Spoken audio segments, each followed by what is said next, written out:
السلام علیکم ورحمۃ اللہ وبرکاتہ۔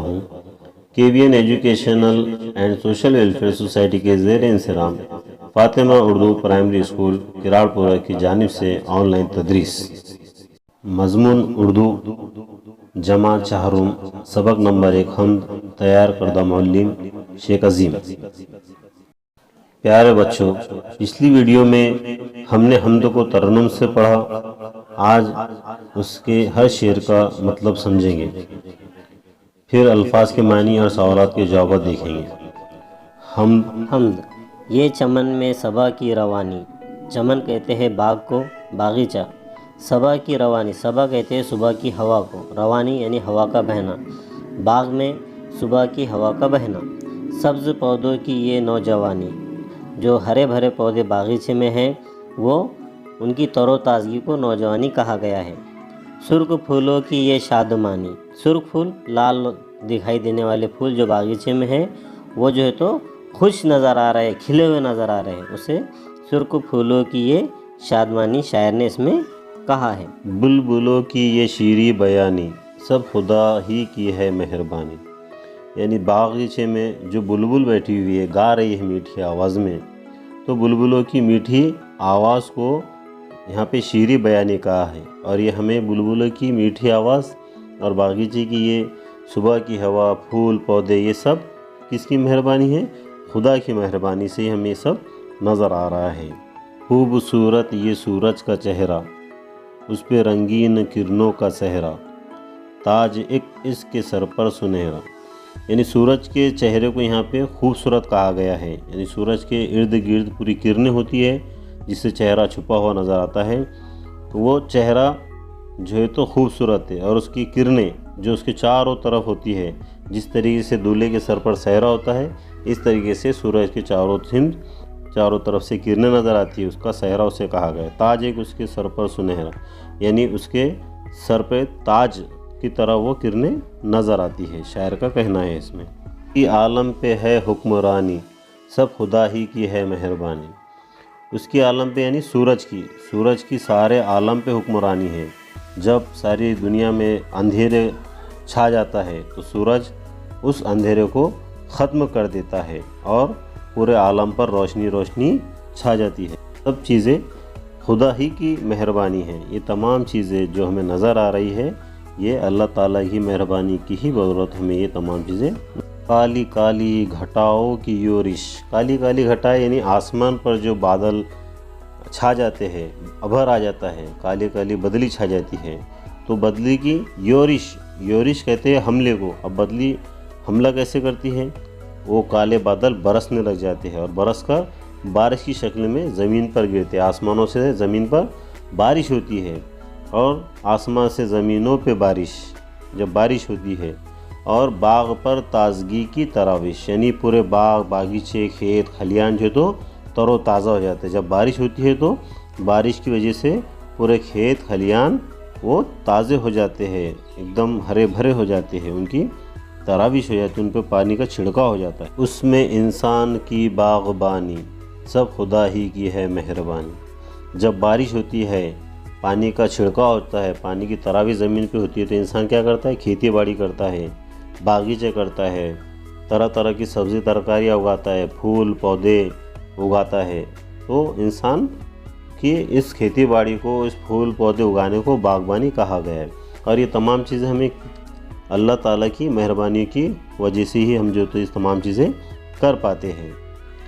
پھول پودے، چمن، کھیت، میدان، جھیل، چشمے، پہاڑ اور ہیوا، ہر طرف سارے فطرت کے سامان۔ شاعر نے اس مصرعوں میں کہا ہے کہ پھول ہے، پودے ہے، چمن ہے، کھیت ہے، میدان ہے، جھیل ہے، چشمے ہے، پہاڑ ہے اور حیوانات، جانور، یہ تمام جو ہے تو فطرت کے سامان کا ہے، یہ ہماری فطرت میں موجود ہے، زمین پر موجود ہے۔ بڑی بڑی جھیلیں ہے، پہاڑ ہے، ندیاں ہے، تالاب ہے، جانور ہے اور چمن، کھیت ہے، اور فطرت کے ہر سامان جو ہے تو ہمارے اطراف میں موجود ہے۔ کھیتی باڑی انسان کرتا ہے بارش کی وجہ سے، تو یہ تمام چیزیں جو ہے تو ہمارے آس پاس کے ماحول میں موجود ہے، اسے جو ہے تو شاعر نے فطرت کے سامان کہا ہے۔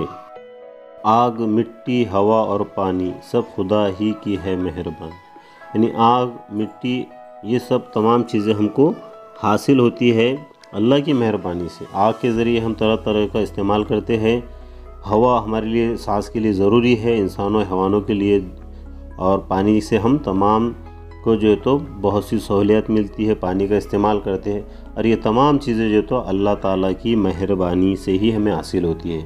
اس لیے ہم شاعر اس حمد کے ذریعے کہتا ہے کہ سب خدا کی ہی مہربانی ہے، سب اللہ تعالیٰ کی مہربانیوں کی وجہ سے ہی ہمیں یہ تمام چیزیں ملی ہے۔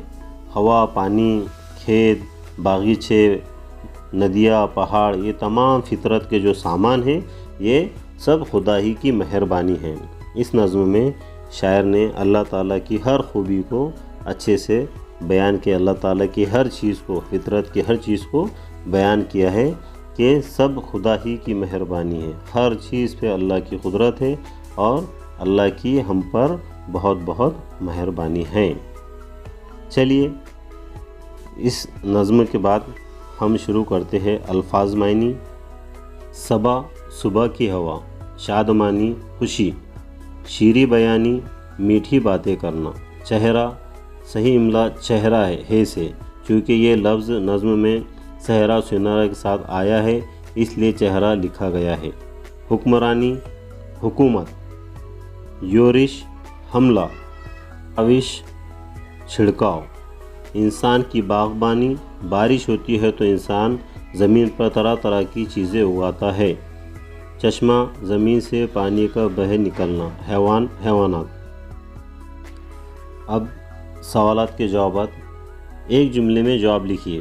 سوال نمبر 1، سبز پودوں کی نوجوانی سے کیا مراد ہے؟ جواب، سبز پودوں کی نوجوانی سے مراد ان کا تر و تازہ ہونا ہے۔ سوال نمبر 2، سورج کے چہرے پر کیا ہے؟ جواب، سورج کے چہرے پر رنگین کرنوں کا سہرا ہے۔ سوال نمبر 3، باغ پر تازگی کی تراوش کون کرتا ہے؟ جواب، باغ پر تازگی کی تراوش اللہ تعالیٰ کرتا ہے۔ سوال نمبر 4، شاعر نے کن چیزوں کو فطرت کے سامان کہا ہے؟ جواب، شاعر نے آگ، پانی، مٹی اور ہوا کو فطرت کے سامان کہا ہے۔ اس کے بعد ہے جوڑیاں لگائیے۔ کالم الف، کالم بے۔ کالم الف میں ہے صبا کی، پھولوں کی، بلبلوں کی، گھٹاؤں کی، تازگی کی، اور بے کالم میں اس کی جوڑیاں ہم کو لگانا ہے۔ تو صبا کی روانی، پھولوں کی شادمانی، بلبلوں کی شیریں بیانی، گھٹاؤں کی یورش، تازگی کی تراویش۔ جیسا نظم میں الفاظوں کو بتایا گیا ہے، جیسے نظم میں ایک دوسرے کے مصرے جڑے ہوئے اس طریقے سے جوڑیوں کو جڑانا ہے۔ اس کے نیچے ہے غور کر کے بتائیے آگ، مٹی، ہوا اور پانی سے ہمیں کیا فائدے حاصل ہوتے ہیں؟ جواب رہے گا اس کا، آگ سے ہمیں روشنی حاصل کرتے ہیں، گرمی حاصل کرتے ہیں اور کھانا پکاتے ہیں۔ مٹی سے مٹی کے برتن اور مکانات بناتے ہیں، اور پانی سے پیاس بجھاتے ہیں، کھانے کی چیزیں میں پانی استعمال ہوتا ہے، فصل اگاتے ہیں، جسم کے صفائی، چیزوں کی صفائی وغیرہ ہم کرتے ہیں۔ یہ تھے حمد کے الفاظ معنی، جوڑیاں اور سوالات کے جوابات۔ آپ تمام کو اس کو لکھ کر رکھنا ہے۔